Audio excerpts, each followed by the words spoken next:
Primary ignition. This is Star Wars. Look out! Core World News. You may fire when ready. Thank you for the mic. From the bright center of the galaxy, I'm Greg Skondak, and you're listening to Core World News, your Hornet news service providing in-depth coverage for the latest stories from around the galaxy. Now, the news segment rundown for February 12th, 2022. The book report of Boba Fett. And now for our review of the Book of Boba Fett, Chapter 7, In the Name of Honor. All right, thank you very much, Grex. I am Felonious Man Penis, joined by Hoisin Cockleburr and Tem Shank.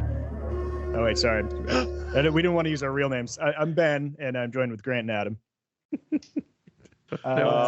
Here we are at the... Grogu is a great name, guys. Grogu is a fantastic name. It's a fantastic name. It's a good one. I don't care what she says.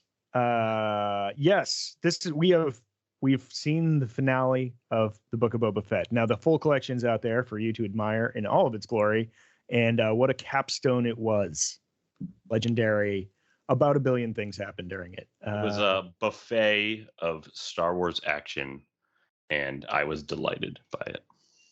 Yes, In the Name of Honor, and this is the Robert Rodriguez directed episode. You saw him do an earlier episode as well, and this actually stylistically felt kind of similar somehow. It's there's definitely a thing to his directing that does a thing. Yeah, this is I mean, there's so many movies this episode evokes. I mean, we've heard, Butch Cassidy and the Sundance Kid, The Wild Bunch, all of Rodriguez's movies, with Desperado, El Mariachi, Once Upon a Time in Mexico. It's just a great sort of like standoff, sort of Alamo episode where Boba Fett and Mando and Fennec Shand are holding down Mos Espa, with Santo and the mods and Gamorreans. Let's not forget the Gamorreans, who are pour it out for the Gamorreans. Somewhat helpful. Oh man. Yeah. They caught a bad one here. Yeah. We're assuming you've all watched this. If you're listening to this thing, if you haven't, you should just watch it. It's fun. If not, that's still cool. We'll tell you literally everything that happens and then some. This episode definitely like stirred the fan base, I felt. And I know there's a lot of talk of Robert Rodriguez and, whether or not people want him to continue being as a creator in the Star Wars universe and whatnot. I personally liked the episode, and I thought the action was actually really fun. And it kind of went back to the pulpy roots of Star Wars and kind of Star Wars, I would say, like almost like comic book storytelling, where it just felt like an event episode with just every character, making an appearance, and every kind of big monster and crazy fantastical droid. It's just really cool appearances throughout this massive sort of war in the streets. I liked it quite a bit.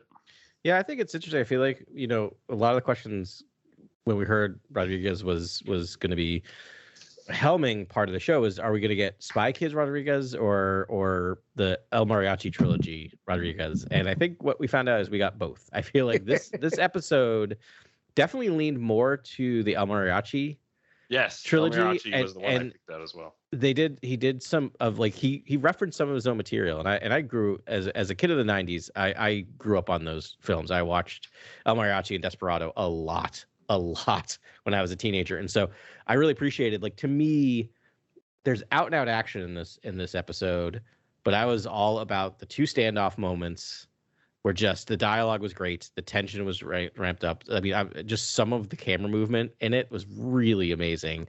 And then there's a couple of Mando Boba moments that I really, really enjoyed in this. Yeah, I think I think a lot of people are underestimating the cinematography and especially the editing in this episode. I think there's some great editing, especially in those standoff moments. But also, I think that was a moment that we had talked about very early in our reviews of Mandalorian of season 1, season 2, just being on Tatooine, thinking about how that lends to the Western genre. And I feel like we finally got the payoff of the Boba Cadbane standoff, which is, I thought was spectacular. Honestly, I really did love that moment. Yeah. I love this whole thing. It was bombastic. It was crazy. It was exactly what I was hoping. It was an hour long. It was massive. I'm glad you brought up the noise online, Grant. You keep a pretty close pulse on what's going on the interwebs, what's going on, which is kind of good to know. I personally just don't. I just sort of assume. Yeah, there were really only two digs. There were really only two digs against the episode. It was kind of like there's the action choreography had too many flourishes, where a lot of people were just negative on that, which I didn't. I was like, have you seen a Rodriguez movie? Like, right. I mean, what were you expecting? Over tables and you know, flying out of windows. Like, I'm here for that. That's what I like. Okay. Which I think that's what you hire Robert Rodriguez to do if you want just flashy action. And then I think other people. I think the other dig was Rodriguez's storytelling style and if it's a fit for Star Wars or not, and some people being negative on that. And can I address that real quick? Those are the two. Those are really the two standout issues. And I just think, we spent a lot of time, on our Pillars of Star Wars series, which we're going to be revisiting again soon. And I really like different voices in Star Wars. As long as you follow the pillars, you have the main things, and it's not just some crazy like show that is really, inconsistent with like some of the mainstays that George laid out. Like, I want to see you play within those confines. That's what's cool. That's like why it's a fun sandbox, because that shows off what your style is, how talented you are, what is your creativity. It's like there's rules to the game. As long as you play to the rules, like show off what you are. And I think Robert Rodriguez, huge Star Wars fan, it shows, amazing director. And this was his donation, and it was a little different from what we've seen. I felt like it was actually seriously different than The Mandalorian. Yeah. In a lot of ways, and I loved it. I mean, the way the storytelling was drawn out, it was. I mean, he went way Western on this, like real slow play, like classic Western, and my life is richer for it. Yeah, and finishing with just the episode critique. After the entire series is now completed, there's more. Now that you've seen the entire Book of Boba Fett play out, I think a lot of people, the other criticism we've now heard on the entire season is that it feels like Mando season 3, 2.5. Yeah, like a Mando season, like just an interlude to the next Mando. And like that criticism somewhat fair, but like I think people are forgetting the first 5 episodes are just packed with Boba Fett. And I think another thing that Lucasfilm is trying to do is just trying to cement Boba's position on Tatooine, because that character's sort of like backstory had a great connection to Tatooine, like in comic books, in the films, in the Legends stories. Like that character seemed to have, has a tie to Tatooine, just this kind of romantic, poetic tie to that planet. And I feel like at Lucasfilm, they wanted to keep him there. They wanted to keep him as a presence on Tatooine, and still in Jabba's palace or Boba's palace at this point. So that's pretty cool. It's an interesting choice. Yeah, I want to address that last critique as well. First, actually, I want to say I just want to echo what Ben said. Like, yes, more voices, the better. And this may not be my favorite form of directing in Star Wars, but still felt like Star Wars to me, and I still enjoyed it. And by saying it's not my favorite, is not saying I did not enjoy it thoroughly, right? Like, it's just not, where my tastes tend to go, but still like a really amazing episode.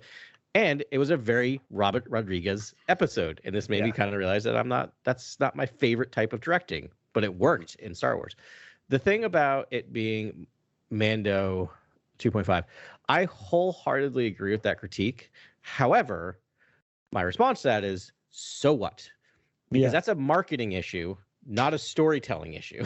That's where I get to, is that they maybe didn't bundle this the right way. Like, part of me is like, maybe they should not have called this Book of Boba Fett. Maybe they should call it like Tales of the Mandalorian or something like that, where you get like an anthology like companion show that's not centric, but he comes in and out of it. But that did not affect my enjoyment of the show at all. Like, I kind of like what like same as a lot of people in there were like, I don't know why we're calling this Book of Boba Fett when we haven't had our main character in it for 2 episodes, and then it becomes kind of Mando light. But like, again, that's literally an issue with the title of a show, not the show of itself. Yeah, I would go so far as to say, so what, full stop. It just doesn't matter to me how you label these series. It just doesn't. They're both characters there. There is more Boba Fett than Mandalorian. You couldn't call it, you'd have the same argument if they called it Mando Season 3, which it might have been. They could have called it Mando Season 3, and then you're like, oh, is Boba Fett the Mandalorian? Right. That would have been the wrong Mandalorian. That would have been the wrong name for that show as well. Yeah. Right. Exactly. So what's incredibly funny to me is like I never expected Mando to be woven into Boba's story in such a kind of like surface MacGuffin-y, like defend this town, stop the spice kind of way. Like I thought, if anything, Boba would connect back to his Mandalorian roots if Din Djarin were to return to his life, because Din Djarin's going down this road with the Creed. And it feels like, let's see what Boba's relationship is to the Creed, further than what we saw in Mando season 2. Let's go back to his past. What is Jango's roots there? And then seeing Kamino in the beginning, I feel like was just built as a sort of elemental kind of flashback, just to show the difference between the water and the sand and the sort of where he started, where he's ended up. Whereas I thought that was really going to play out into something special. I really did. I was like, ooh. They teased the oceans on Tatooine so many times. That's why I feel like this story, like this is, again, just like really the first act of a much larger story that they're planning on telling. At least I'm, fingers crossed, hoping that happens. I have some theories for that too. So I'm sure you do. I think it's just really interesting that the Din Djarin aspect of this, one, that their stories are now intertwined so tightly, which is exciting, and also that they used the Book of Boba Fett to push forward like all of your most of your major questions coming out of season 2. Like, what happened to Grogu? Like, he gets taken away, now they're back together. What happened to the Razor Crest? What is his mission? We don't really know his mission, but I've got some ideas. But it was like they used it to tell major plot points in Doesn't he have to go bathe in the pools of Mandalore? He sure does. Yeah, he does. So, I think, Mandalore, guys. Yeah. So it's like now you get Mandalorian season 3, and our two heroes are back together again on the trail of whatever it could be, and that's just kind of cool how they did that. They're like, we're not going to waste 2 episodes talking about what happened in between. Yeah, and that would have been an interesting storytelling. It would have been like, let's get to Baby Yoda, right? We would have been frustrated, and we had just mean the collective we, if we had to spend 2 episodes doing this, right? So they're able to find a way to do it in this episode. The other thing I think is funny is I kept talking about how we haven't had a Baby Yoda moment in, quote unquote, Baby Yoda moment in this show, right? Yeah. Or Luke, remember I kept saying, like, as season 1 of Mandalorian, it was Baby Yoda. Right. Season 2, it was Luke. Little did I know the Baby Yoda and Luke moment in this show would have been Baby Yoda and Luke. Yeah. And I'm like, and it still worked on me really well. I mean, that was some of the most fantastic parts of this season, I think. I think also, like, this was a bombastic ending to a great series, but I still think episode 5 and episode 6 were so fantastic. They kind of overshadowed. Like, that was sort of my favorite parts of storytelling and stuff happened in those. So this one, like, it was hard to really measure up with those 2 episodes. Oh, for sure.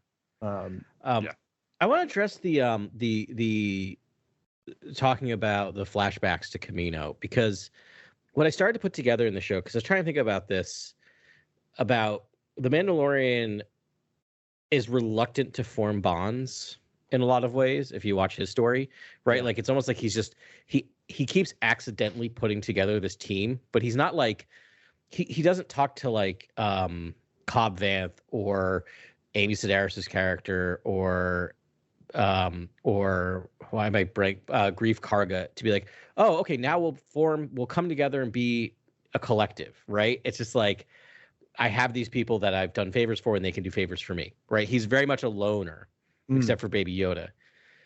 Boba Fett's the exact opposite, and that's because he was abandoned as a child, right? Like, he craves connection now as an adult. Like, think about this entire show is about him connecting, right? Yeah. First he becomes part of that tribe, then he's literally building his own tribe for the rest of the series. So part of me is like, it's very interesting the way to distinguish between these 2 characters and that look very much alike but are very different in terms of bonds, trying to form bonds. Wow, that's really, really astute analysis there, Adam. I don't know why I'm surprised. He even comments on that childhood.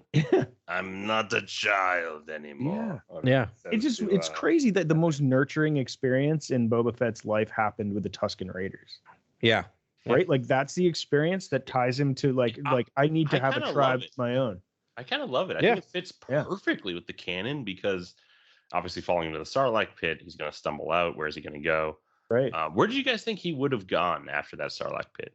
Like, I always thought Han Solo target number one. That was always what I thought. Yeah, I was assuming they were going to go with that too. Yeah, just like how Heck bent on vengeance, like I right? need to hit. I'm surprised. There's a couple like bits. We got a lot of fan service and or / wish fulfillment throughout this entire season, and like there's a few things like I really wish had happened that didn't. Like I almost wish if this is called the Book of Boba Fett, I wish Boba fought Mando, and I wish Boba like somehow hit Mando's jetpack to cause him to fly into a wall or something. Like I wish someone hit Boba's jetpack to cause him to fly into a wall. Like that's the fan service I was looking for. Was just the kind of jetpack malfunction. I'm dying for that. I mean, we did get that in season 2, episode 1, where where Mando does that to Cobb Vanth, which is you get one nod and that's it. That's pretty good. I think what we realized after watching the season is that Boba Fett came out of that. I mean, like not to get like too much religious imagery, but like he came out of that Sarlacc pit, baptized a new man. Yeah. Right. Yeah. Like I think what we're baptized doing is in the saliva of the Sarlacc. Yeah, he's leaving his past completely behind him at this point, trying to restart, which is interesting. It makes sense. Like it makes sense, but even this character has a kind of even this episode has a kind of meta nod to that idea where Cad Bane's like, I've known you for a long time, Boba, but I can't, I still don't know your angle. Like, what's your angle? Yeah. Like, what's your angle with this new role? And he's like, this is my city or whatever. That's what Boba's all about, is the city and the people, protecting the people. And that's fine. I mean, like that makes sense. It just, I wish there was a reckoning with that killer past. Like, it's like, he's just being basically accosted by Cadbane and being told, we're hearing what we all thought of him, as fans. It's a sort of meta commentary on what we always thought of this character, this sort of ruthless killer. And we're not getting the reckoning of that. Almost like I wish the Tuskens taught him to spare life too or something. Like I wish there was some kind of reckoning with that bounty hunter past. But don't you think maybe that's season 2 material, right? Because now we have him comfortably the domo of this, and then his past comes back to haunt him. Right, like I think that's that. There's, and maybe that's when you get the other bounty hunters wandering into town. I don't know though. Like someone has to. Yeah, people will wander into his neck of the woods. He's not going to go out in the galaxy. Like at this point, he's pretty much located here. Like if he's not here, who's going to protect Mos Espa? And so unless the mods and whoever's there can handle it and he can venture around the galaxy, but. I'm pretty sure that's what I'm hoping for. The Pikes called it the Fett Gotra, which I thought was cool. Yeah. That has a nice ring to it. Cool. Yeah. And so he does have his people, and he, I'd like to see him off world, doing some stuff. But my favorite flavor of Boba Fett is fully in armor and helmeted, and I'm wondering if they're gonna actually go. If he is going to be more intertwined, as we predicted with the rest of the Mandalorians. Yeah. This episode also disrupted a huge theory I had, because Din Djarin just whips out the Darksaber right next to Boba Fett. Boba Fett doesn't even glance at it. Doesn't no reaction whatsoever. And I was honestly, it took away all my theories. I had so many theories revolving around Boba Fett. Like the armor, at some point in this series, we talk about a mythosaur, and the armor hints at at some point like a Mandalore or someone will wield the Darksaber and they will be riding a mythosaur and they'll kill 20 people or something. It's not verbatim. But it's pretty close. I was like, is that not going to be Boba Fett somehow? And then does Boba Fett get corrupted? Is it this kind of corrupted Mandalore? And then does Din Djarin then win the saber back from him or something? I was super interested in that idea. And then I thought that could tie perfectly to a sort of Grogu theory I have with who saved Grogu, because I would love it for Anakin Skywalker to have saved Grogu. And you know what I mean? I think we talked about that too. That's still a possibility. To be determined. And then you have Luke. Then you have Luke fighting Boba Fett and saying, you always have a choice to do good to Boba Fett. You know what I mean? And bringing him back to the lights, bringing him back to this daimyo state. Right. You know what I mean? You were thinking not that it was the Darksaber, but just the fact that it was a lightsaber, that he would have beef with that. Like, right? No, like, I just thought he would think that's a cool tool, and maybe Din Djarin would not drop it, or you know what I mean? He would focus on a hilt, like it's Star Wars. You focus on hilts in Star Wars. You focus on ignitions of the blades, and people's focus on or noticing. Like you could have just done a rack focus to Boba looking at the blade for a second. Yeah, but I was or something. I was surprised too that there was no reaction, and I didn't necessarily expect anything, but like some acknowledgement of like that's weird, like that's a cool thing. Yeah. But I, so it's interesting because in this episode we get two things. We get the Mandalorian getting more comfortable with the Darksaber, right? He's using it better. Yeah. And then we have Boba confidently riding Rancor, which we'll get to that. But like we now have two separate characters doing things that are part of the Mandalore prophecy, right? Yes. It's not riding a mythosaur, but come on, if you haven't ride, it's foreshadowing, right? 20 pikes in the street. Yeah. Too, so everything in the prophecy was actually right in that episode, except it wasn't a mythosaur, it was a Rancor. But I mean, but eventually he'll ride a mythosaur. Yeah. I mean, he could ride something bigger later, right? We didn't really see, I thought it was cool that the Mandalorian tried to ride the Rancor and couldn't. Like that was on point. Yeah. Should we start at the beginning of this thing and sort of hop through it real quick, because there was a lot of fun stuff that happened. So it starts off in the rubble of Garza's nightclub there. Yep. And they need to, they're deciding to they need to stop the spice trade on Tatooine. It's killing people, and that's what's got to go. And then they also realize the mods are like, you've got to stay. Like Boba wanted to retreat to the palace and sort of set up fortifications there and have that be the stronghold, but the mods convince him to fight on the streets of Mos Espa and not be. So he agrees. I want to highlight Fennec Shand here because I feel like Fennec Shand doesn't get to do enough in this episode. Like I almost wish she got the same action beats that Boba and Mando got, but she's kind of just in the shadows in this episode, which is cool for her character, like development. That's really, really cool for the show. Like I'm excited that she's almost more of a assassin than she is. That's right. They leaned on her master assassin status. Yeah, exactly. And then, but in this, everyone shares their perspective in this episode, and her perspective in this moment is like there is credit to be made off the spice. Like she's almost trying to dissuade Boba from canceling all the spice deals that flow out of the planet. And I feel like that was interesting because like I'm really hoping her character has legs and she becomes a major plot point in Boba Fett, possibly, getting her own adventure.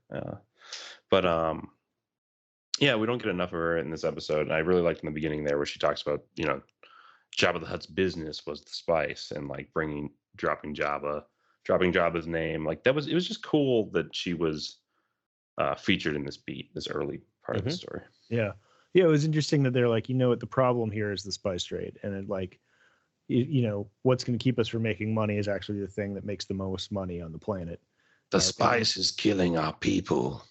Yeah, it was kind of wild because he had this plan and he was like, all right, we'll do this. We're going to get rid of this, the pikes. But you could see the other three factions, the Klatooinians, the Trandoshans, and the Aqualish were definitely hesitant about taking that money line out of it. Wait, let's not jump to the Aqualish yet, because that's coming down the road. Oh yeah, don't worry, Garfalaquax, we're coming for you. So good. All right, and then we get Cadbane back, just being awesome again. Yeah.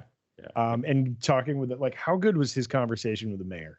So did this scene not like show the potential for like alien characters as more like central roles in Star Wars stories going forward? Because I feel like this was so well done. Like each character was emoting so well, like the puppetry and the prosthetics, like everything was just designed beautifully. And Mokshay's and the Ithorian, just how the vocal cords are working, and the Ithorians, and then so good. I could listen to that Ithorian sound design. And Robert Rodriguez actually is fantastic as Mayor Mokshay. He really is. Yeah. But Cadbane here, can we just talk about Corey Burton's Cadbane? Is this our moment of worship here? Is this now where we'll begin the worship? I mean, I love this character. I don't know if people bumped up against this character or not, or they debate his importance to Boba Fett at this point in the story. And I do have ideas about how that character could have been introduced. Yeah, I mean, if you don't have any connection to the Clone Wars, then yeah, it's a little weird. My wife was like, she but enjoyed the character a lot, right? Like, so it's enough of a character. Didn't it look gorgeous with that medium shot? I think this is wide of him in the room, like in the so good. He has a split lighting, like in that shot. Like, they lit the puppet in a beautiful way, like the face in a beautiful way. I think they finally this is ultimate apex omega Cad Bane. Agreed. This is what he's always supposed to be. Was this sort of black hat cowboy gunslinger, super menacing. Yeah, like in his the environment that you want to see him in. The dusty streets of a podunk town. And so I got a little tired of seeing him, through Clone Wars and then in Rebels and all that. So but here I think this is definitely my favorite version of Cad Bane I've seen yet. It was just perfection in live action. So yeah, he was great. But yeah, there was things he was just like, and I trust you took care of the sheriff, and he just goes, yes. Yeah. So good. Every line just like incredible delivery every time. That all depends on how much your two stomachs can bear. I was like, what? This is the wonderful Western kind of dialogue baked into Star Wars. Yeah. It's just beautiful, beautiful scripts written by Jon Favreau, which is like, this is Jon Favreau's brainchild. Like, this is something he dreamt up with Dave Filoni, and it's just superb. And it just fits Return of the Jedi. Like, I can feel Favreau's love for Return of the Jedi specifically and the original trilogy with this show, as well as Mandalorian. Like, it just feels like a beautiful tribute to George's work and his early body of work. Yeah, absolutely. It's also revealed here that it was not the Nikto speed bikers. It was actually the Pikes who and the longest scene of exposition. Yeah, they're like, no, it was us. The whole time. Which is odd, because I had to remind myself that we didn't already know that, right? Yeah. Because I kind of already, my mind had forgotten about the we had talked about it on the podcast. We were right, so much so that I'm like, yeah, that's what happened, right? Yeah, it was weird they didn't show like a scene or something in a flashback of the Pikes assassinating them, or I mean, it would have been cool to see Cad Bane maybe. That's what I mean. I think we all came before we hit record on the podcast. We were all talking about Cad Bane and the usage of that character in the story, and I think we all thought, we were like, wouldn't it be interesting if he was the one who took out the Tuskens, and therefore Boba can direct his rage, his fury onto Cad Bane? Like, it felt like they wasted the opportunity to, have the episode be more dramatically charged. It feels like, I mean, it's basically implied that Cad Bane was hired like 2 days ago, when I'm not sure you could have had him working for them for longer, right? Like, it's interesting. Yeah. Yeah, well, that's the way it goes in Star Wars, though. It's sort of like they hired some muscle. It was that was the Hutts hired Black K. Well, it's also weird too, because that means that did the Pikes actively go out there and kill them? Because I'm still having trouble seeing the Pikes like as action assassins. Yeah. I mean, they do have an army, right? I mean, maybe they hired the other Gotras to do it. Army. They could have. That's true. Maybe. Yeah. I don't know how they could have snuck up on them and killed them, honestly. Like, they were prepared. They would have to be in force or with starships or something. But I would have bought Cad Bane being able to do that. Yeah, I could see him just sort of flying into town. He didn't have his boot thrusters anymore. Oh, I forgot about forgot about the boots. He just thrusters. Had, as my wife said, he had bullet socks. Yeah. And so we also learn in this scene that the Pikes know that Boba Fett and his crew, his Gatra, are holed up in the Garsa Thwips, the ruins of Garsa Thwips sanctuary. That's very difficult to say. Oh my God! I'm so glad you say it every time. Thwip Garsa Thwips sanctuary. Yeah. That's where they're going to make their stand, and then the scene, beautiful ending to the scene with that close-up shot of Cad Bane just saying, like, I think I have an idea for how to draw Boba Fett out, and then shout, episode like credits, opening titles, so good. Okay, there we got cold open in the name of honor, which is great, and then we got Red 5 flying in, over Tatooine, which is always a thrill to see, and we finally found out. We knew that Grogu couldn't fly himself, but we had the R2-D2 Uber in effect, and brought the little guy over to Pelimoto's location there. Any surprises there, or just cute Grogu cuteness? Least surprising scene ever. I heard a little word there, like she's like, "Oh, hey, little guy," and he goes, "Hello," like this little like it was like he almost said hello. I was like, "Oh, he's starting to speak now." I can't. Yep, we're gonna get talking Grogu pretty soon because they need to sell more dolls. But because we get the first of two very clear reminders that he's wearing the Mandalorian, he's wearing the Beskar armor. Mm-hmm. Yeah, she looks at the armor. Yeah. Ooh, that shiny. What's that you got there? Shiny, yeah. His little chainmail shirt. Yeah. It was funny seeing her be like trying to hide all her contraband. So good. And she speaks binary too, which I thought was cool. Right. She can understand R2-D2. Yep. Yeah, that was very cool. R2 was asking for the Mandalorian. You could tell. I just love trying to decipher what R2 is saying at all times. It's really fun. It makes Star Wars rewatchable, and I think that element is needed. Maybe it should be added as a pillar. It's just kind of like right. So then we get to. Sorry, I'm pushing us forward. No, there's a million things that happened in this episode, and I want to get to the fun stuff. So it's revealed what Boba Fett's battle plans are, and it's to split up his small force all over the city, I guess, so that they can quickly locate where the threat's coming from, and then everyone flocks to it. Yeah. Keep an eye on there. Make sure everyone's following the 3Ds. Yeah. So the Gamorreans are in the starship landing area with the Klatooinians and the train depot. That's Klatooinian territory. Chrysanthemum, also known as Black K. He's been Black K for me forever, and I think that's a cool name for him. He's Santo. After this, he's Santo to me. Yeah, Boba calls him like Santy sometimes too. Santo. No, that's a little too familiar. I just think Black K sounds like a pretty. Cool I'm not going to lie. I thought you were dead, Santo. Yeah. Literally my favorite line in the episode. I know. And I love they stick him in the Trandoshan neighborhood. I'm like, that's I'm like, that's a good idea. You're right. Like, yeah. Yeah, where was Bosk in this episode? I mean, we'll get to it, but episode. I was surprisingly restrained in the Trandoshan. Like he waits, we'll get there, but he waits quite a while to actually just looking menacing. Like throw a Trandoshan like over a roof. Like I wanted to really see Santo. I'm pretty sure he has a Blastech T-21 heavy blaster. That's the one that he's using, which is one of my personal favorites. It's in Empire Strikes Back and the assault on Hoth that the Empire uses. Really cool blaster. Oh, yeah. Nice. And then we got the mods are in the Aqualish district. Nothing worse than unassuming Aqualish is drawing blasters on you. All of a sudden.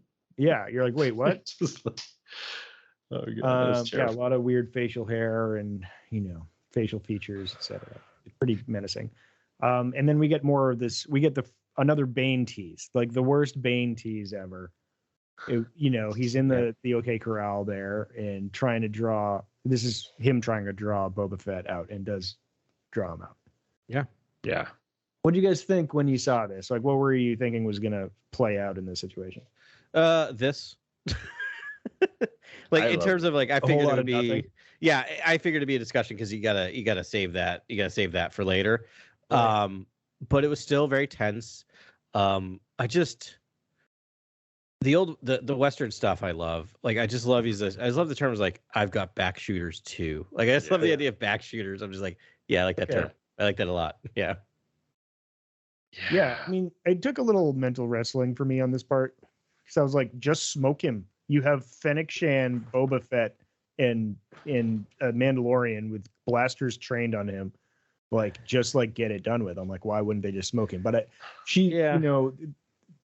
Fennec Shan invokes Sun Tzu and is like, let us dictate where the battle happens. I'm like, okay, if you're gonna talk Sun Tzu, like, all right. But you get Boba being like, I can take him, and then she's like, we need to adjust. Like, you'll have your moment, which was a great line. Fennec Shan had some great. That moment with Fennec Shan and Boba was fantastic. So I do give applause to Robert Rodriguez for that chemistry and designing that relationship. Yeah, I owe Fennec Shan an apology, but we'll get there later in the episode. I predicted her as being a backstabber this entire time. And she turned out to be the most loyal, so I apologize. I'm very happy to be wrong, but apparently everyone else is a backstabber.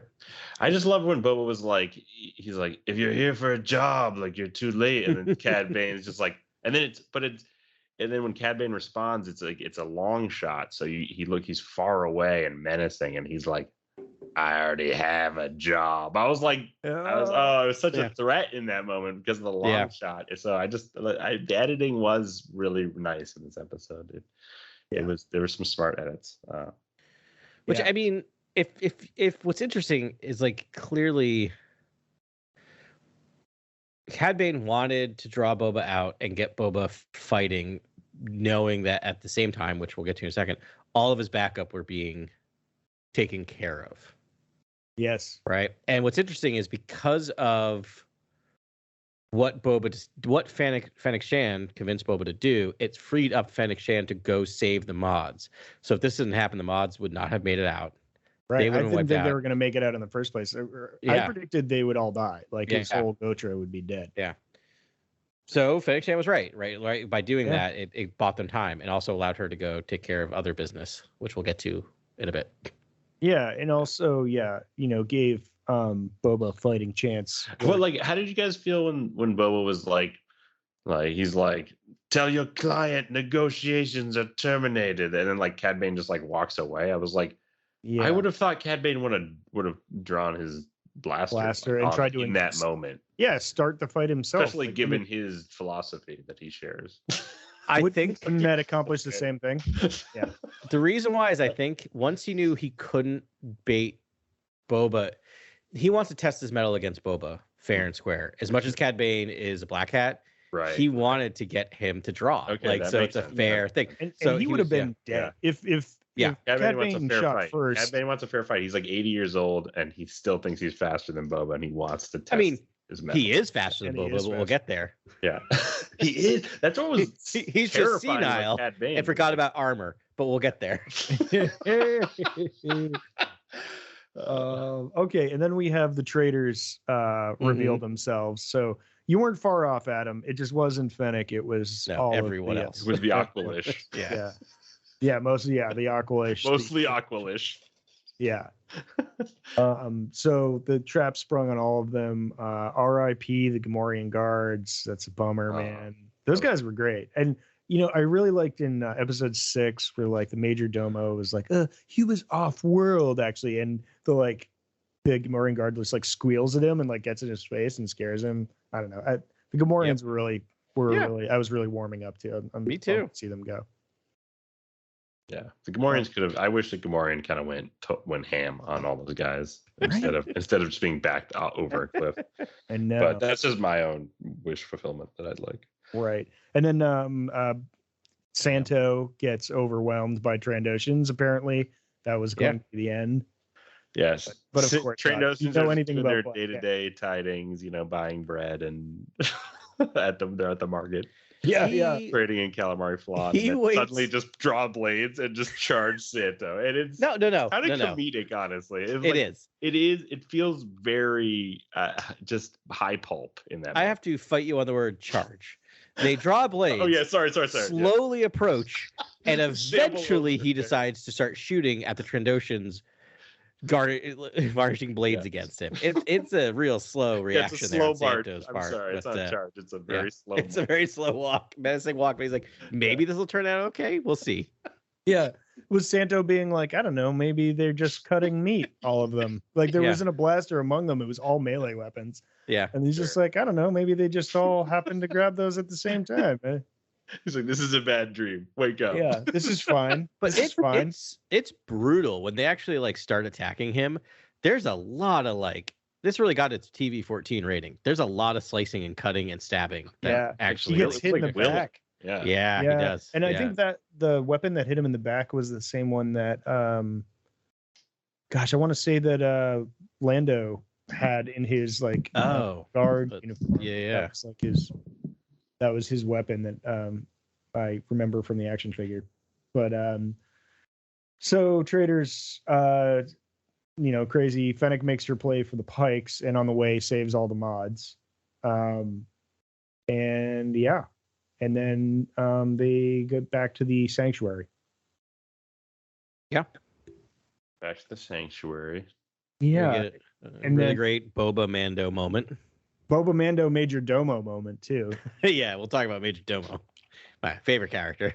Oh my gosh, he's amazing. What a fantastic character, honestly. And this is when the Pikes arrive, right? Like the actual it's like 310 to Yuma. Like at some point the Pikes are coming. Like they're now here. And they arrive, and Mando and Boba kind of are Butch Cassidy and the Sundance Kid in this moment, just kind of talking it out before making their last stand. And again, Mando's like, I follow the Mandalorian creed, and like it would be my honor to follow you, like honor to die with you. And then Boba's like, oh, you believe in that bantha fodder? Yeah. I loved He's that like, line. Good. Yeah. Yeah. Such a great moment. Yeah, it was a great moment. And then a world-class "This is the way." Yeah. He's just like, you'd really do this? He's like, you can leave. He's like, you're not going to leave? He just goes like, blast her up. This is the way. That's never going to get old. Like, how do you create a character that has a tagline like that and that it pays off every time you use it? I don't know. Yeah. It's genius, and it makes my heart. True. But it really made me want for more like Boba Mando, like partner, like just the two of them episodes. Like I really enjoyed their banter and their back and forth, and like I just think it could be fun to do. I hope we get an episode in whatever the next series is of just a side quest of just the two of them. Right. Major Domo then interrupts. Yep. He's like, I was educated on Coruscant. That doesn't make me better than you. Oh my gosh, that was so awesome. So good, man. He gets a long scene here. Like Major Domo gets a real highlight moment in this finale here, where he gets to go deliver some Boba pros too.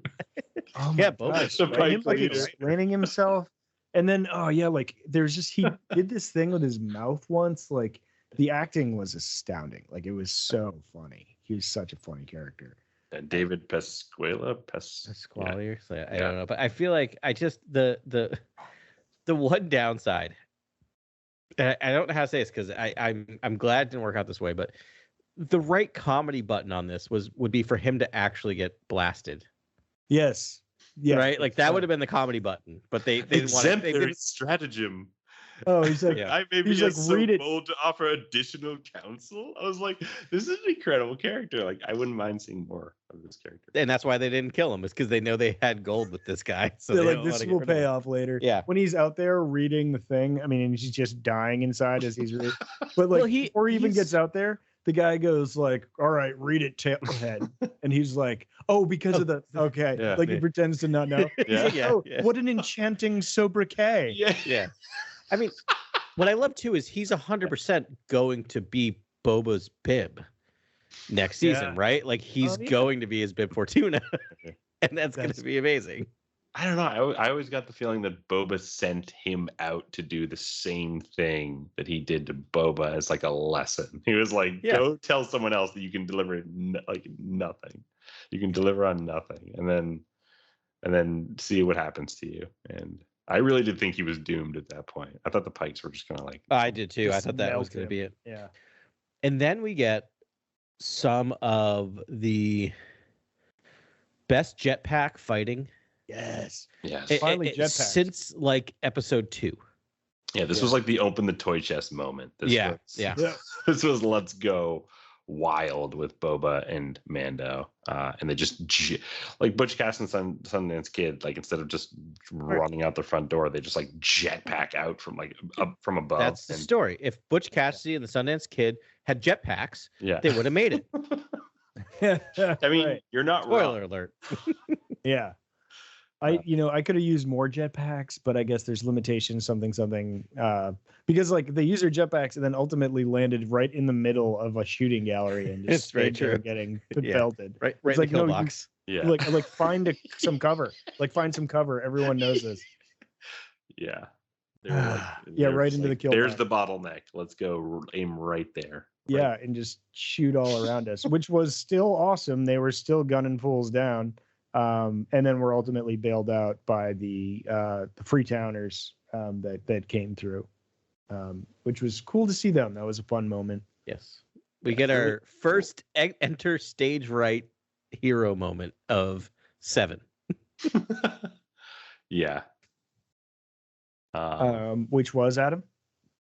Oh, the Freetowners. Okay, the Freetowners. I could rattle them off, but like, right. That's the first one. I'll count them as we go. The people from Freetown. Right. So they attempt to close ranks here. Fennec bails out the mods. Santi makes his way back. Black K lives, looking second super one. metal. Yep, that would be the second one. I'm not gonna lie, I thought you died. Yeah. But it was really great seeing the Freetown people, because that was one where I was not 100% that they were going to actually show up. Yeah. I figured they would, but it was nice to watch. Like, it was a good payoff from the last episode where they didn't want to fight. They were kind of somewhat convinced, and then I mean it's pretty straightforward storytelling, but the fact that what Cadbane did actually backfired. Yeah, and I think it's a little hint that Cobb Vanth lived because he was like he needed. I don't think the people of Freetown knew how much trouble they were in with the Pikes. Right. And I think he had to be like, yeah, guess what? This is your fight because they're already in our area and they're going to be, causing trouble in our land. And it's only a matter of time before they wipe us out. And so I think he must have sort of gathered them because I don't know. I don't think the bartender really wanted to fight in this battle. But, no. But I think actually after they, shot Cobb Vanth, that was enough for them also to be like, all right, we're going to get our revenge. Yeah. Cool. And then the mods show up. Yep. Hero number 3 to enter stage right. Stage right. Yes. The mods. And then for some reason they needed to get the high ground with a cycler rifle. I don't really know what. And then now we meet, this is halfway through the episode. Like, this is 28 minutes into, an hour-long episode, which is wild. Like, all of this has happened. And then, like, now we start the end game. Also, this is my biggest problem with this episode. Not the episode itself. What I did is I did not look at the running time. Okay. Which I usually do, because I usually like to know what I'm in for. Right. And I didn't. And that was an interesting experience, because I'm like, well, this got to be like the end. Like, we got to be like kind of getting close to the climax of this thing, right? And what I noticed is halfway point. Halfway. And then super tanks. Do either of you have the name of these droids? They're Scorpinek droids. Scorpinek, but I think most people just call them Scorpion droids. But they're just, I guess they were concept designs from. They were actually featured in a visual dictionary, not a visual dictionary, but a vehicle breakdown, I think. Was it from of the Clone Wars prequel era? Yeah, I mean, prequels. It's from the Clone Wars. I guess it was part of the Trade Federation, but unused in the films, I think. Yeah. And so, but definitely look like Clone War era. Yeah, definitely, because they look like massive droidicas that are like much tougher. Yeah, and really cool design. I always have trouble with the like space physics of shield generators and stuff, because like in the prequel era you could sort of slide through you can't shoot through the force field, but you can walk through it. But that wasn't the case with these. It was a whole different set of rules to these force fields. Oh man, and they tell us what the rules are, and it might be the sweatiest line. Wait, what was the line? our energy Mando's, weapons don't work, and our kinetic weapons are too fast. Or something. Too fast. I was just like, oh man, that is a sweaty line, but you have to do it because you have to say it in order to explain why what's going on is going on. Even though I had no idea what any of that meant, but okay. But yeah, we had like, I mean, so trying to deal with those droids lasted for like a good 3 to 5 minutes. I felt like they were really just like it wasn't the end of the episode. It wasn't 20 minutes because it was like super long, just grappling. No, just initially before you know what arrives. Like, it was like them just, and then this is where we get Grogu again, right? Like this is So like Mando's trying to hold them off while Boba runs away. And we see Kelly Moto arrive, and then we see this crazy kind of swoosh pan with her rickshaw, kind of like flying around the corner. Mando landing on the rickshaw, finding Grogu in the rickshaw, and that moment was, I don't know how it was for you guys, but I was just like, my heart melted. Great. It was beautiful. Yeah. But before we talk about that, I want to back up. Yeah, sure. Okay. Because, and we'll get there. And everyone's like, no, talk about Grogu. We'll get there. We get this when Boba and Mando are fighting the droids. We get, and I just noticed this the second time I watched it, this really great scene where, because I was more focused on the lights, on the Darksaber and all this, but like them planning in the middle of a gunfight with droids, as they're getting like blasted and having to run one side to the. It's really it's really well shot and really well directed. Like it is like them planning while standing out in the open, fighting droids. Is kind of just shows how positioning. Yeah, it just shows how amazing they are, right, at what they're doing, is that they can have this constant conversation while they're like pushing each other out of the way and rolling out of blaster shots and then planning. It was really just a wonderful scene that goes by very easy to notice because you're just focused on the Darksaber and everything else that's going on. But I just really love that. So then we should mention that Din Djarin does draw the Darksaber and try to pierce the shield on these droids, but no effect. But their kinetic weapons have too much velocity, so that doesn't work. Yeah, something, velocity, something. And I actually did like, Mando goes, or Din Djarin's like, we need reinforcement, or Boba says we need reinforcements, and Din Djarin's like, where? We ran out of friends, and then Boba heads off, jetpacks off to somewhere yonder. And then we see Grogu like out of nowhere, which is pretty wild. I don't know. I mean, not out of nowhere. We've been expecting him, but he comes in exactly the weirdest time. And then so it's just kind of we get this high speed, like really anxiety filled reunion between Grogu and the Mandalorian. But the Force hug is one of my favorite things, where he like sort of Force hugs his way into Mando. And I mean, I had been waiting for that moment for a while, not as long as I thought I'd wait. I really didn't think we'd see. Do you think we were going to get that in this episode, in this series, in this season? No. I never would have predicted that. I mean, I did after last episode, yes. But so now Mando season 3 is just good old Mando and Grogu.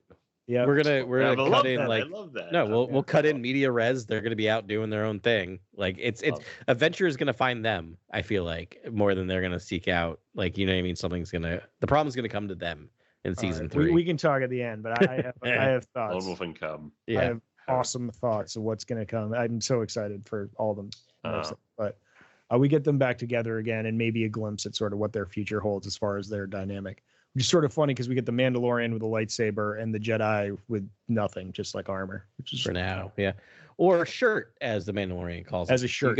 You got my shirt, which I'm like, all right, that's a shirt. I mean, it's technically a shirt, but it's interesting. He could have said, "You got mail." Oh, boo! That's incredible. I'm sorry. Something. Darksaber. So now can we get to the moment we've all been waiting for? I mean, well, don't you want to first talk about the bonding moment between the street rats and the town folk? Nope. Okay, we can move on. So anyway. How dare you? No. That was a joke. We can move on. Boba Fett on a Rancor. That's No, we get like the sort of like, it's almost like the Jurassic Park homage through the claws of the Rancor coming over the lip of the building, and then it's just it's just a really long reveal. Like what's fun about this episode is it takes a really long time revealing the next obstacle for the heroes, and it's I like that a lot. But in this case, it's their ally, it's the Rancor, and then Boba's on top riding it with no problem at all. No. Per that prophecy of the armor, Boba seems to be able to ride large creatures and possibly Mythosaur in the future. But yeah, he's riding this Rancor, and God, these scenes are so gnarly. Like they are, so it's just awesome. Like just the action of like the Rancor picking up a pike and like Boba shooting the pike, and then the Rancor throwing it. Yeah, that's the best thing I've ever seen. I laughed. I was like, that was the Ben moment. That's what I really thought about. That's the Ben moment. Where they did a lot of interesting things, that dynamic. You know, I was just sort of like, I'm like, just murder everyone. I love the way they nailed the Rancor, like they shot. Like it was flawless. I loved seeing the Rancor jump off a building and land on the street. It moved so perfect. Like it was so cool watching it move. And it looked right. Like it looked. It didn't look like. I mean, we knew it was CG, of course, but like it seemed natural of how it would have moved. Yeah, that was real. It's all practical. but you know, like for instance, Frog Lady in episode 2 of season 2 of The Mandalorian. Like when she starts running, it's like, oh, we've clearly gone into CG mode when she does that like hop run, which I didn't hate, but this felt like this is what a Rancor would look like from the one we saw in Return of the Jedi if it had to hop off a building. The other thing I loved is that, you know, I think the Rancor like throws one, steps on one, and I'm like sitting there going, I'm like, just eat one. Just eat one. Yeah. And Carly looked at me and goes, it's like she goes, you happy? I'm like, I'm very happy. Yes. It was like shot for shot, exactly like Return of the Jedi. Yeah. It was. They're like, it was well, great. We know we can get away with this if we do it exactly the same. So I was going to ask you guys at the end of the pod, like, which was the best like death in the episode, because I think the Rancor eating the guy is pretty high on the list. It's good. It still might be the throw. I really laughed. I really laughed at that throw. I know, which was kind of silly because it's like, why did you need Boba Fett to shoot him if you were going to throw him like 3 blocks? There is overkill. There's also the Santo, like, what does he throw a Trandoshan and shoot? That was amazing. Yeah. I think it was a pike, and he just like chucked him up in the air and then shot him before he hit the ground. That is like Robert Rodriguez, like chef's kiss, right? Like that's he's like, that's how it's done. All right. I forgot about like that alone. There's some funny, crazy, it's pretty great. Like if that was the only action sequence we saw, I think we would be gushing about just that. But it's just like it was like I was overwhelmed with all the wild action that happened in this thing. End of the lightsaber. Grogu takes out the ACL. Obviously. That moment was incredible when it was like the joint, like the little gyro flies out of the droid and just lands in Grogu's chest, and just like it looks like it hurt him. I was like, are you okay? So worried. I was so worried. It was wild because the Scorpion droids are also like fighting melee fighting as well, which we've never seen before. Like with their feet, right? They're like, I mean, they mess up Santo. Yeah, they killed. Not kill, but they knock Santo. Yeah, and I feel like they had to establish that because, like, I think they wanted to show some serious carnage with the Rancor, but like you couldn't really do it. You didn't want to do it with anything organic, right? So it had to be these like fighting droids and messing them up. And we even get like Grogu takes out the ACL, and the Rancor is like has both of the arms or like sides of the Scorpion droid, and then we get a classic line from Boba Fett. Do you remember? We sure do. Do it. Shreds them. The Rancor shredding the Scorpion droids is fantastic. And then the girl mod's on the roof with the cycler rifle, so mission accomplished there. She shot some things, but died. But it was good. She made it though, which was awesome. Almost everyone made it. And yeah, and then we finally get our showdown with Cadbane. Yeah, I loved this. I really loved this intro to Cad. This third time we see him here because he takes Boba off the Rancor. He shoots the Rancor, shoots Boba off the Rancor. The Rancor rears up, and then using the flamethrower against the Rancor, it felt like because Cadbane's been around for 80 years. Yeah, probably dealt with Rancors many times, and so he knew fire was like the best thing to use against to ward the Rancor away. And I was like, that's just wonderful storytelling there. It's a character development in action, which I love.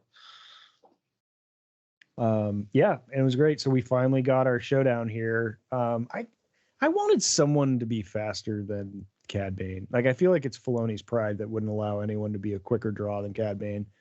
And it was, but I can't get everything I want. So we did get it. He did take out Boba Fett, was able to shoot Boba Fett first. Yeah. I still think that Cobb Vanth is faster than Cadbane. If he wasn't having to look out for Scott, right, he would have gotten the draw on him. Scott, blast it. Yeah, the dialogue in the scene is just it's so good. It is. It really is. Cad's, what's your angle? Yeah, he's like, I've known you for a long time, Boba. One thing I can't figure. What's your angle? I was like, what? This is like, this is what I've been asking the entire season. Yeah. What is Boba's angle? Like, and then he's like, this is my city and all this kind of stuff. I was just like, and then once the quick draw happens, it's like Cadbane gets a little more jabs, and he's like, you tried to go straight, but you got your like father's blood. You're pumping through you. Like, you're a killer.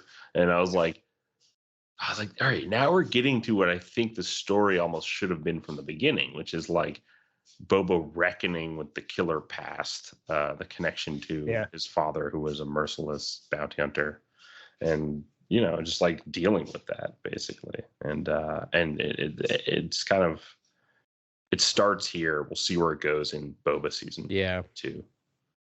Yeah, I think you might just be ahead of it a little bit. Are you guys certain there's going to be a Boba season 2? I don't think there is. I mean, Mando season 3 will inevitably probably stop by Tatooine for an episode or something. So I don't think we've seen the last of him, but I don't know that we're going Boba development maybe. Yeah, I don't know that we're going to get another dedicated Boba season. I bet you we will. I don't know why we wouldn't. It could just be called the Book of Boba Fett season 2. Like, it'd be very easy to make a season 2. Yeah, the second book of Boba Fett. Yeah. Or they'll just do what the Mandalorian did. It'll just be it'll just start with chapter 8. The book's not over. This is just end of part 1 of the book. I just think it's not like, I feel like usually, and not to get too inside baseball, like there's a reason we're only getting a single season of Obi-Wan, right? Probably. Like, Ewan McGregor's a big get. Tamara Morrison is loves this character and is game to continue playing this character. So it's not like you have any issues with contracts, right? This is relatively inexpensive to shoot, meaning that it probably only costs $10 million to play Kenobi too. I think that you would do as many. I don't know about that. I think he is stoked to do it. I think he's also in high demand, and I think it's a little harder to work around. I wouldn't be surprised if we see him pop up in other things, right? Like as Obi-Wan, but to lock him down for 6 episodes, I think it's tough. As opposed to someone Tamara Morrison, who's just like, I always want to play his character, and I don't. I'm trying to say this without saying it without being bad, but he's not as busy or as in high demand. I mean, he is. Right. He's Aquaman's dad, so let's not take anything away from Tamara Morrison. He works. About that. He does. Yeah. He works. And but I think Boba Fett's just such a fun character. Yeah, and I'm sure he loves playing the character. But less is better with Boba Fett. You almost don't want too much told on that character. We've already had so much told. Given that he's a daimyo at this point, he's not a mysterious bounty hunter anymore. Let's keep going. Let's figure out where he's going with this Fett, with this Gatra he has. Yeah. So I got a question for you. So the armor he's wearing was his father's armor, right? Even though it doesn't look very close to it at all. And I'm wondering where the markings came from. Why does he have the mythosaur on his shoulder? Why does he have that leaf on his chest? Yeah. Why did he go green? Those are stories. If we pursue down the history of the Mandalore and the planet Mandalore, that maybe we go deeper into his father's past and like. See, that's what I was really hoping for. It's this being called the Book of Boba Fett. I almost wish this dealt with Boba's connection to the Mandalorians because it's in question in Mando season 2. Yeah, like it's basically Bo-Katan and her crew basically call Boba Fett as being a non-Mando in that episode, and I was like, that is so on the nose and like such a kind of like fan commentary thing that like maybe it's a setup, maybe it's a payoff, or maybe it's a setup for a later payoff down the road. And I think it is. I feel like connecting Boba to the Mandalorians in a way that might make him out to be almost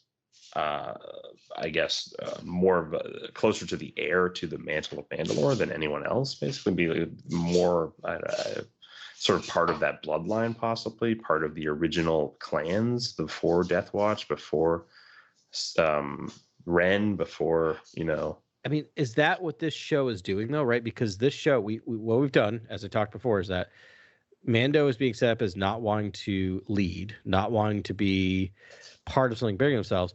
Boba has spent this entire series building a family, and now he might realize, wait, I am a Mandalorian. I have a family out there. Do I want to become Mandalore like the now because I can be the head of this giant family that I never really thought myself part of, right? Like we get him craving connection. That's where I think we're going. It's like we needed this season to sort of reconcile everything that happened post Sarlacc, right? And they needed to tell the backstory and then the forward story and like where is he right now? And it's like, okay, he wants a team and he wants a safe place to live. So he brings, now you've got Boba Fett living in Jabba's palace in a peaceful Mos Espa, loved by his surroundings. And then it's like, okay, then what happens next? And I think what happens next is this, the return of Mandalore. And I think he's going to be involved, and Din Djarin is going to be involved, and Katan's going to be involved, and the armor is going to be involved, and some Death Watch and Sabine. I could see the Darksaber maybe going between Mando and Boba, but then maybe Sabine winning it back at the end of the day, and Sabine being Mandalore or something like that. That'd be a fun way to go with it too, because who needs to have another Boba or like Mando type leader when you could have a younger leader, a more differentiated Mandalore. Mandalore is often seen as almost like a Conan character or something. It's like, why can't Mandalore be a Sabine Wren? That would be cool too. It would be very cool, and I mean, it would be a good tieback because that was the ultimate mistake, was Sabine giving the Darksaber to Bo-Katan when she won it in battle. So actually, she didn't win it in battle, did she? Didn't she just find it? She just found it. Yeah. So I don't know, but still, she could win it back again in battle. Let's do this right. This weapon found me. She certainly learned how to use it correctly. Which is pretty cool. But yeah, I think that's where we're going. Like I'm hoping for a very lore-filled, like Mandalorian lore-filled, sequel. Right. So where we left off, just chronologically, is Cadbane standing over Boba. Yeah, Cadbane standing over Boba, telling him he's a killer, and then he's look out for yourself. Anything else is weakness. Like giving him this final lesson. And then Boba pulls the gaffy stick. There's the payoff. The Chekhov's gaffy stick. Yeah, using the weapon of his tribe. Because I didn't see that I think when he went back and got the Rancor, he grabbed the gaffy stick too. Oh, that makes sense. It's like, I might need this. Maybe I'll just grab it. Yeah, I need another melee weapon that doesn't perhaps have as much velocity as my Darksaber. R.I.P. Cadbane. Potentially. Yeah. Oh, I mean, come on, he's got now. No, that is really. Yeah. You hear that last breath. Sure. Yeah, it was like there was some distortion too on his voice too because of his mods. Like that was actually pretty cool sound design. Fennec Shand didn't come back. We saw her get gunned down pretty horrifically and die. Oh no, that's wrong. She came back. But saying I knew you were a killer was a really great way to end there, because again, I think now we're harping on a chord that I'm interested in for Boba Fett, because it's dark and it's traumatic for him, likely. So I would love to dive into that because it's going to yield more emotional content from the character. Whereas right now he seems like almost just this very standoffish leader. He almost doesn't even want to deal with the people, but yet he'll protect them with his life. It's like I don't understand. I like Cad Bane. I don't really know his angle yet. I would like to see more of his inner struggle, not just physical with the Sarlacc, going to the Tuskens, centering himself, learning their culture, befriending them. Like what about the original? What about all that he did in the original trilogy? What about his past? Like what about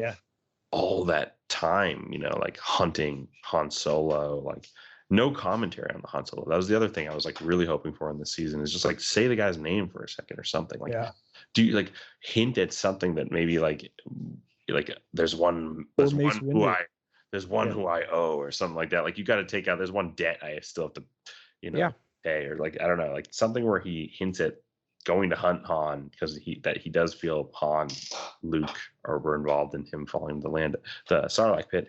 And that makes me hope we get a Boba versus Luke fight. Like that's why I almost feel like it's organic to give Boba the Darksaber, because he could fight Luke at that point and obviously lose, but Luke could say, "You have a chance to be good," but all this. I think more likely we're going to get a Luke trains Mando how to use the Darksaber, much like we got what's his name trains Sabine how to use the Darksaber. Luke holding the Darksaber would be pretty cool. Yeah. Yep. I was actually thinking about Grogu because his path very much parallels Luke's, where he's just like, he gets some minor training and is like, I need to go help my friend, and takes off. And then I thought it would actually be a cool moment if, they go on some adventures, but then do you go back to Luke at some point? Yeah. Sure. And Luke is like, you're already a Jedi. Like, you passed the trials. You are a Jedi. I think Luke, as I mentioned last week, I don't think Luke, I don't think, because again, there's been some murmurs on the interwebs about Luke, of like, why would he like be dogmatic and all this. I'm like, he's not. This is all part of the training of Grogu. Right. Yeah. And he expected him to go back to the Mando. Yeah, it's peak Luke. They're handling him perfectly, I think. And this is the flavor of Luke I think we all expected, like where he's thoughtful, he's, considering all of what came before the Jedi and how is he going to teach his pupils, and how is he going to be a better teacher, and how will he prevent that fall that happened. And this is he does this for 30 years. So this is, I'm curious about that Luke, and we're going to get some of it through Grogu's eyes. Yeah. I really enjoyed the Luke we got the last two episodes. I didn't even hope to wish for that much Luke Skywalker in this, and it was fantastic. Yeah. It was, if I don't get my series, which I never will. I think you might. I really think you might. Don't even Ahsoka. I mean, why wouldn't Ahsoka start with Luke? Maybe on her way to Thrawn. I don't know. Yeah. That as much as that said starring Mark Hamill, that entire episode, I don't think Mark Hamill was around for that. Did you hear the whole vocal thing? Yeah, it was in all that episode? AI. It was all AI. Selected. Yeah. The entire they thing, really are hooked on that AI voice, which is It was much better this episode than it was last time, but it's still not quite 100% there. So back to the episode, we now have Act 5, Act 5, King Kong. Oh my God! Yep, we have the Rain Corps on the loose, and then but again, this ties directly to our. It's actually a natural segue, because we were talking about the Mantle of Mandalore, and now we have Mando trying to control the Rain Corps by leaping on it and failing. He fails miserably by the Rain Corps. So as for the Armorer's prophecy, maybe Mando is not destined to be Mando. I think it's more just like staying consistent with what we know about Rancors, which they're much like Chihuahuas. They have one master. Exactly. And, sure. Bonded with Boba. Yeah, they bonded with Boba, and like you can't, just because Din Djarin's awesome doesn't mean you can ride every Rancor. One character's force mastery does exactly this Rancor to submit. We get his first act as a Jedi, right? Yeah. Because it's so important that this happened, because remember, before this, we see him using the Force physically, right? We see him raising the Mudhorn, right? And nearly killing the Mudhorn. We see him choking Right. Stormtroopers and others, and throwing them around. This is the first time we've seen him really use, other than healing, right? Actually seen him use it in a way that didn't peacefully. He could have very easily killed that Rancor. He could have very easily force choked that Rancor to death, but he chose to put it to sleep. And then curled next to it, which was one of the cutest things I've ever seen. And sleep. I know, it's snuggled. It's like, how about we both nap? And the Rancor's like, that sounds like a great idea. That's exactly what that happened at that point. That was adorable. I think it bears more talking about Grogu in this, because it is. There are a lot of really scary red flags with Grogu, and I mean mostly that he uses the Force to sense sentient life and then eat it. Like a lot. He does that a lot. Yeah. Also, I need to shout out, I don't know if he's going to listen to this, but I'm going to shout him out anyways. Ethan, who is the recording engineer at New Alliance Studios, where I'm recording an album right now. And he brought up a really interesting thing, and this is a divergent, but I want to run it by you. He said Favreau is obsessed with food, and he just there's this common thread where it's just like animals are for eating. And it's just like there's all this and this is my guy Ethan is a vegan, so this popped out at him, but it's just like, oh no, we eat everything. And even after they put the Rancor to sleep, Peli is like, why don't we? She's like, why don't we put it on the spit? If you think about it, and we know that Favreau's a foodie, but he wants to eat everything in the Star Wars universe. Yeah. Right? No, I think he thinks kind of wild. I think Favreau thinks that behavior by Grogu is endearing, not troubling. Right. Yeah. But I mean, when you think about it, it's like if you're like, oh, look, another sentient life. It's like we're all connected, and just like, oh, but I'm starving, so you're my kid.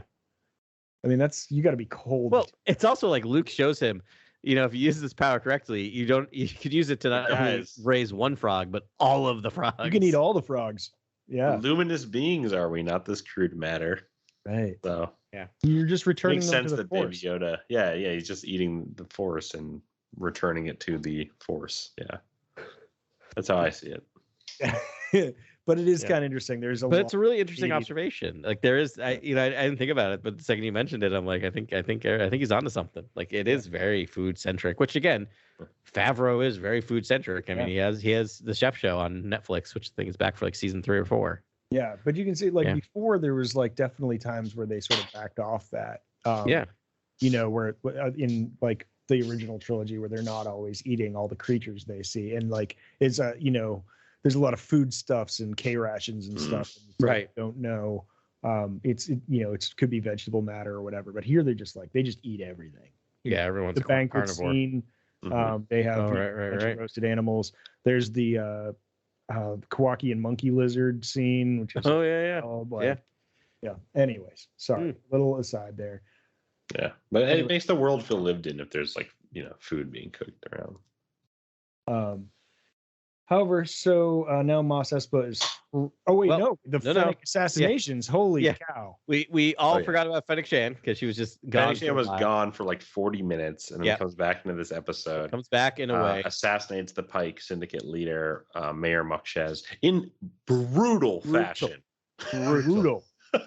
Hangs him, then breaks his neck, and also you get to see Ithorian feet, which are awesome. Those are actually that's what Ithorian feet look like. We get to see them moving and then stop moving.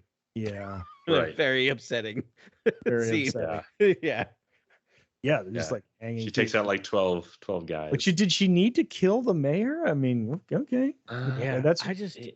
When you're a hammer, everything looks like nails, is what I think happened. Yeah, the mayor did agree to surgical strikes against Boba Fett. So I guess he was an enemy. Well, two things. One, I just love the fact that we've been calling her Master Assassin forever. And now we finally get to see why she's called Master Assassin. Master Assassin Fennec Shand. Yeah. Yeah. The other thing is now I'm I was gonna say, the Major Domo was gonna be Bib Fortuna, but do you think he's just gonna be the next mayor? Because he's in Boba's pocket and Boba knows how to control him. That's actually a really good development for that character, is to be the mayor. Yeah, that's a nice direction. Yeah, I wonder if Peli Moto will have any advance. Yeah, we didn't talk about their meet cute. Yeah, Moto and the Major Domo and Peli Moto show, the spinoff show, would be amazing. I would love that. Their chemistry was incredible. He almost reminded me of Dave Pascalia. Pascali? I don't know. He reminds me of David Sedaris, Amy's brother, like quite a bit. And so like their chemistry just felt like Amy and her brother and David Sedaris's chemistry. And like I love that. I think that's just so comedic, and I would love it in Star Wars. I would love for Major Domo and Peli Moto to hang out. Like that would be cool. And then another super so then Mos Espa's thriving. I don't know why I wanted to see Black K eat one of the mods when they like talk back to him, but I did. But there's another Malaron fruit Easter egg there, and but then we see the happy Fett Gotra together at the end, victorious. Why don't we get a melon? We get another great. Yeah, that's when I wanted him to eat him. Exactly. Just pick him up. Just threaten to start pulling his arms off, and then Boba Fett go, Santo. Yeah, Santo. But and then freeze frame. Roll credits. But I feel like we also get another moment of I really appreciated Fennec Shan dialogue where it's just like Boba, we kind of get be careful what you wish for a moment where Boba's just like, oh, I don't want this, right? Like I fought for this and now it's weird and I don't like it. And I love that she has a moment of like he's just like we shouldn't be doing this, and Fennec Shan goes, if not us, who? Right. To remind, it's just a great moment of reminding of like, remember you asked for this because otherwise it used to be Jabba and then it was going to be these others. Like this is the best for Mos Espa for everyone. Yeah, that was a good moment. It's nice. It's nice to see him have a place. Yeah, and be successful. And ultimately, I think we all were saying last week like, well, just to be daimyo of like 1/4 of Mos Espa seems kind of like small potatoes. But now he's taken out all the other crime syndicates in Mos Espa and the mayor, the corrupt mayor, and the spice running through there. So he's really, saved the whole city. And now this is Boba's city. And we'll see how he leads it going forward. But, he's got a good group to start there. Maybe he needs some more, help, and then can go find, maybe Bosk or Dengar or somebody to help him out. I don't know. Yeah, maybe. I'm just going to keep ringing that bell until they make it happen. Yeah. And then we blast off into Mandalorian season 3. Oh, so good. That scene with the Grogu tapping on the glass. So good. It is being a father of an 18-month-old. My wife and I were watching that last scene going, yeah. Like just constantly like, no, we're not going to. Okay, fine. One more time. That was. I thought it was a spin. I thought he was going to do a spin, but then I was like, me too. The sublight engines. Yeah. That's right. That was great. And then, then we get the credits, which are great.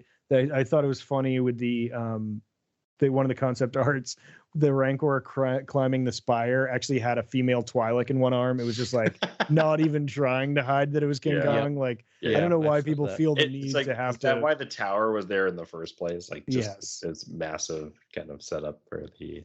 Yeah, there's like I don't know. N1 starfighters buzzing him overhead. That would have been right. That would have been a little Red 5. R2 and Red 5 is just flying around. That would have been pretty funny. The stupid townspeople that were like shooting at the Rancor. It was like, what? No, you just saw him fighting on your side. Like, no. But then we get a post-credit scene. Yeah, we do. Yeah, we see that hair. Yeah, I actually had to rewind it. I didn't know who that was. It was Yeah, Timothy Olyphant looks different underwater on his back, naked, with a rebreather tube in. But I was like, oh, Cobb Vanth is alive. I'm like, I knew that. Where did he get hit? Where did he get hit in the shoulder? He got hit in the shoulder. Yeah, but I think then we saw Thundercat with his mods there. Right. So we might get a quick draw arm, I think, on Cobb Vanth or something. Oh, totally. That's exactly what we're gonna get. Yeah, it's odd. I mean, I'm very glad that Cobb Vanth is still with us. I like that character. I like Timothy Olyphant. I'm looking forward to see what they do with him. I was waiting for a post-credit scene. They gave me a post-credit scene, and then I kept waiting for maybe another post-credit scene. Yeah. Still waiting. Yeah. I'll probably get one. I'll probably get one in the form of a trailer tomorrow night. I think Cobb Vanth might be wrapped up in the Mandalorian, the Mandalore mythos as well. I think, really, like this obviously. So we're blasting off into the future here with Mandalorian, but I think if Din Djarin's successful in going to the pools under Mandalore and becomes a Mandalorian again, we know that their mission, the mission of the Armorer and Paz, were to build up their tribe, right? To swell their numbers. And if they're looking for recruits, I think Cobb Vanth is a great potential recruit.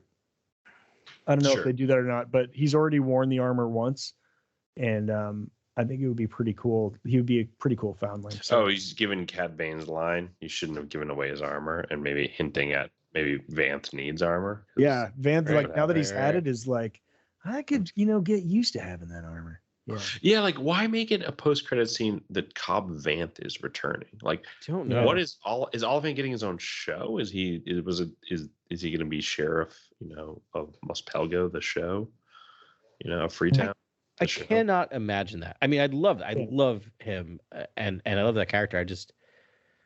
I don't think so, right? I don't think that's a big enough character to have a show. I mean, he could have been in like Rangers. They could have roped him into Rangers of the New Republic, maybe.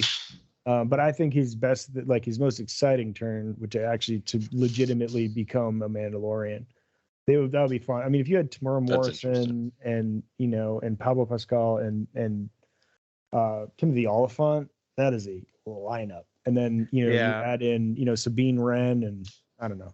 See, there's one thing I want to bring forward, which is I think there's going to be a Mandalorian faction I think the Mandalorians are inevitably going to fight each other. There will be infighting. Yeah. I'm trying to guess the angle on that and who will be the protagonist, the antagonists to, say, Din Djarin and whatever faction he's in. Like, I want to try to figure out who that might be, because if we get Thrawn involved and Sabine's back with Ahsoka, I imagine the Mandos will be in that war, and I imagine there'll be different factions of Mandos, and I imagine that there will be infighting, possible war for the Darksaber, Mantle of Mandalore. I think it's something around Death Watch, because I love that they're Orthodox Mandalorians. I love that they're this is the way, that is the foundation of the show. But I feel like she's hoarding Beskar, and I don't know, and we don't really know her things. She's a Mandalorian. We know she still was there in the Maul era. So, there could be, and the everything we know about the Vizslas is they're awful people. Yeah, I think was there one decent Vizsla? Well, Tar Vizsla was a Jedi Mandalorian, right? So imagine he was centered, kind of Zen Mandalorian, but I don't know. But since then, the Darksaber is a kind of a devious device. It's sharp, it's angled, it looks like runic. The hilt. It's crude compared to a lightsaber. Yeah, it is. It didn't pre-Vizsla sold out to the Empire, right? He was in the white armor. It looks like I believe so. Doesn't the Darksaber look like something a Mandalorian would use if he was with the Sith in the Jedi-Sith conflict? I don't know. I mean, it looks awesome. But he was the fact that the thing has a shape to it, the blade has a shape to it, cool. Real angles. I don't know. It looks legendary. It does. It looks like nothing else, right? Nothing we've seen before. So yeah. I also want to see Boba fight the Empire again, or interact with the Empire again.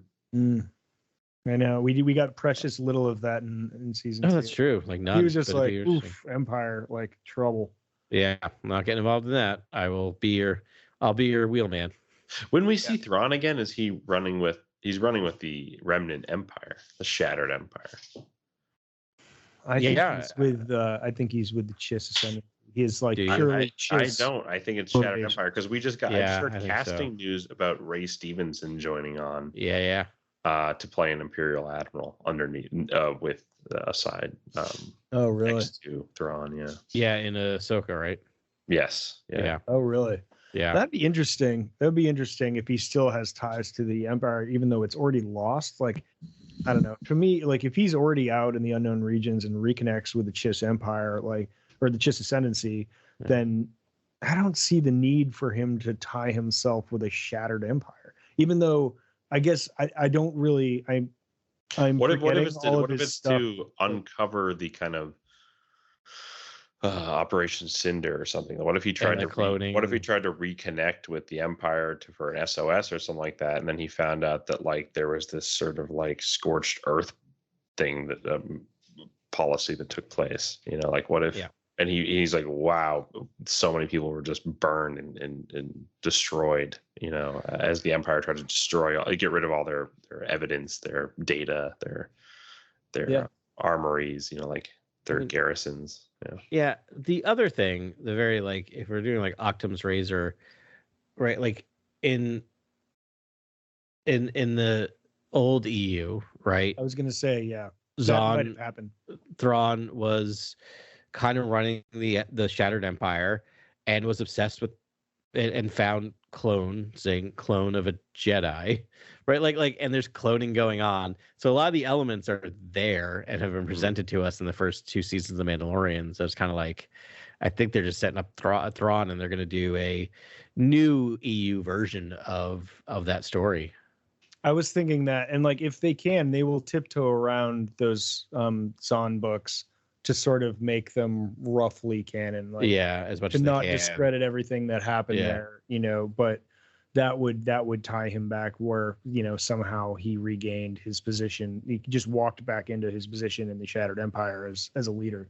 But in the, you know, aftermath, in the New Republic area, we haven't heard anything about him. You know, there's Race. It's all like Ray Sloan and Gallius Rax and you know, Yugtashu and like all these others, but we haven't heard anything about Thrawn, probably because they just don't know how to say it. But he could be really the beginnings of the First Order and the Final Order, or the beginnings of the Final Order, really. Right. Oh, right. Like he could be still allied with he could be running their whole operation in Exegol or something, you know, or operating out of Exegol.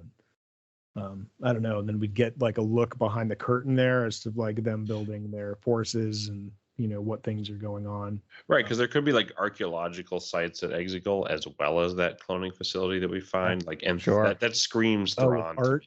Yeah. Maybe he helped the Emperor sort of find Exegol, discover the like secrets of the cloning process by analyzing the art. I mean, that would be pretty cool. Yeah. Speaking of the cloning process, like, do you think there's any value to Boba Fett's DNA for the Empire? Like, given that he's unaltered and like the Kaminoans may have been the only, you know, scientists to uncover a method to create almost like a perfect clone that doesn't have rapid aging, like and maybe that's something the Empire wants to examine and then try to replicate for Palpatine to thus make something that doesn't age rapidly and die. Absolutely. Holding the Wraith. Sure. I love that actually, because we heard Kylo Ren mention like maybe we should do a clone army, you know, like they're thinking about it, right? So that would be fun if they're like we need Boba Fett to you know, ramp up this, you know, production. That'd be pretty cool. That'd be a pretty fun plot line there. Could be fun. Well. Made it through this whole season. Oh, fantastic. We just found out today that Kenobi will air on May 25th. So excited, guys. That'll be not May the 4th, May 25th. Yeah. There's also rumors. If you don't want to hear the rumors, just pause it here, but or fast forward. I did hear rumors that the Grand Inquisitor will be in the show. The actual Grand Inquisitor from Rebels will be in the show. Interesting. Which, if you're going to use one, that's a pretty great one. Yeah. Is he going to have the spinny lightsaber? I hope not, but yeah, probably. It might. I mean, is it the right time period? It makes my head hurt trying to. I think that's actually perfect for the Grand Inquisitor to show up. Yeah. Yeah. If you're going to put anyone against Obi-Wan, that would be who you'd want, right? Like and if Filoni's involved, you know, at all in terms of like consulting, you know, Deborah Chow and the team, it could be, you could see sort of like his temple guard past like be highlighted in a way that juxtaposed against Obi's past, and you know, kind of share that Jedi connection. Like, I mean, they would have known each other. Yeah, I would rather have an Inquisitor that Obi-Wan can actually kill. Yeah, like a new Inquisitor would be fantastic. Yeah. But the fan service in the Grand Inquisitor is pretty spectacular, I think. Yeah, and it doesn't mean that's the only Inquisitor we get. Right. Like they usually come in multiples. Right, because it would have to be a cat and mouse thing. Like if if an Inquisitor dies on Tatooine, it's going to be all hands on deck trying to find the person. So it's really got to. That's weird. Yeah. I don't know. There's a very tight rope that Deborah Chow has to negotiate here with this. Yeah, that show is really has to like work some magic. It seemed so easy until the Mandalorian came out. Like it was just like, oh yeah, this is gonna be great. We just put him on Tatooine and he deals with Tuskens and like there's crate dragons and like now all of that is done. There is an official poster too. There is that we have to go off of. I mean, we only know tidbits about this show, and in the poster it does show Ewan walking through what looks like a sandstorm on Tatooine, and he is, or not a sandstorm, but just it's just Tatooine. Sand a Tuesday on Tatooine. You see he's holding the Skywalker saber in his hand. That's got to mean something. Here's a question too. Yeah, it does have to mean something. That wonders. Part of what popped in my head, then I'll ask the question, is like, does that mean he's grappling with Luke, training Luke? Like, is there part of him that's grappling with getting Luke involved earlier? And I was thinking, remember how we were talking about these, like the kind of like the haptic sort of like force memory that you can get out of objects? Yeah. Could he not touch that object and see Vader, like have the dyad kind of bond with Vader, but using the lightsaber as the conduit for it? You know what I mean? Like, could that not take place? That totally could. We also know that, you know, Jedi communicate with each other over long distances, right? Like, sure, yeah. I just wonder if we're gonna get Yoda in this show. Yeah, we could. But I mean, why wouldn't you, right? Yeah. Why wouldn't you? Yoda interacts with Ezra and and throughout Rebels. I mean, why wouldn't he pop in to say hi to Obi? And Liam Neeson, of course. I think Liam Neeson's going to be the real big sort of surprise. Yeah, that's going to be the baby Yoda. Yeah, that's going to be the Grogu of the thing. I will lose my mind if I. Yeah, I will too. If I hear him in the sand again, Phantom Menace is like 4 on my ranking. Like I adore Qui-Gon Jinn as just a Jedi. Like I love all Jedi. I liked Luke in the original trilogy quite a bit, but like if I had to select like one Jedi to teach me, I would probably choose like Qui-Gon Jinn. It's a good one. Yeah. No, I think I'm on board. I definitely would not choose Obi-Wan. But I feel like Yoda would be fun, but you'd inevitably be just be like constantly trying to figure out what he like trying to like figure out the riddle. Yeah. I from a again kind of behind the scenes stuff. They announced the date in the poster, and I'm like, no preview. That's weird. And then I realized the Super Bowl is this Sunday. So I'm fairly certain we're going to get a Obi-Wan I think trailer tomorrow. And I've heard stuff about Vader too. Again, more rumors about Obi-Wan if you don't want to hear him. I've heard rumors that Vader is just as like ruthless as he is in Rogue One and angry. That would make in this sense. Show. Yeah. And which makes perfect sense. But in terms of time period. I'm excited to see Ruthless and great payout. Revenge of the Sith needs this sort of backbone or sort of like further build out that Marvel does and that now Lucasfilm's doing with the sequel trilogy in terms of like, you know, propping up certain things that were developed there and putting them in the past, you know, Luke's temple, things like that, just kind of building out that sequel trilogy, giving it, supporting it, adding scaffolding. Like I think Revenge of the Sith could be viewed as a better movie if it's just given more It was just built out a little bit more around the edges. Like if you show Vader in his angry state after Revenge of the Sith, it will be a better movie. Like everyone will look back at that film and be like, it's actually a pretty awesome movie because we know how furious he is after that movie. Right. And because you don't get to see the fury. You just don't get to see that. Comic book readers know it and they understand it a little better, right? If you do that, it's been done in detail and you really get into the psyche of Vader. But to see it in live action, and to go a little behind the mask a little bit would be cool. Totally. You actually made me think something wild, like force Skyping around an object. Like, I don't know if they force, they do. I was wondering about the Vader's helmet. And I was like, that's his tie to the Skywalkers, or like. Well, that was Palpatine manipulating Kylo the entire time. I know, but I wonder if like that object was like an object of power. That's kind of wild to me that Palpatine was able to be the voice in Kylo's head when Kylo was, for the most part, alone somewhere in far across the galaxy. Yeah, that's he can just pull the same level of the connection as the dyad. Yeah. Without being in a dyad relationship with Kylo. Okay. Apparently, but it is, I mean, you think about it, it is eating, like the dark side is corrupting his body. Yeah, sure. So he's He's using all his power. Yeah. I cut you off, Adam. I'm sorry. What were you going to say? I don't know. Nothing important. No, it's fine. Yours is much more interesting. Yeah, I don't know. We'll see. It's going to be an exciting series to watch, Kenobi. But for now, we have this beautiful Book of Boba Fett series to rewatch and enjoy. And I look forward to doing that soon.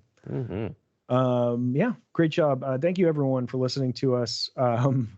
We've had a Discord server for a while, but we realized no one could get to it today. So if you look at our socials, we've got links to our Discord servers. It's finally pinned on our Twitter. So okay. Please join the conversation, jump on, and it's always a good time. And we've got ranking lists. We've got really fun channels where we, share films and watch lists that deal with Star Wars, as well as our Pillars channel that we've been meticulously crafting out over the years we've been doing this podcast. And I'm super excited to get back to that, guys.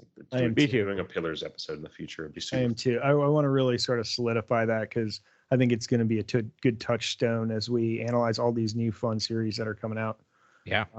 And soon we'll be getting back into comics. That's right around the corner. Where I'm sure we're going to have a bunch lots of High Republic books announced too. Just quickly get into that. So cool. So there's lots of Star Wars happening. Have a couple of High Republic books we could cover that came out. Great. Yeah. So we got. There's lots of content, lots of stuff. We appreciate. We always see bumps around the live action series. But if you love Star Wars and you don't want to read the comics or you don't want to read the books, check in with us and we'll tell you about what's going on.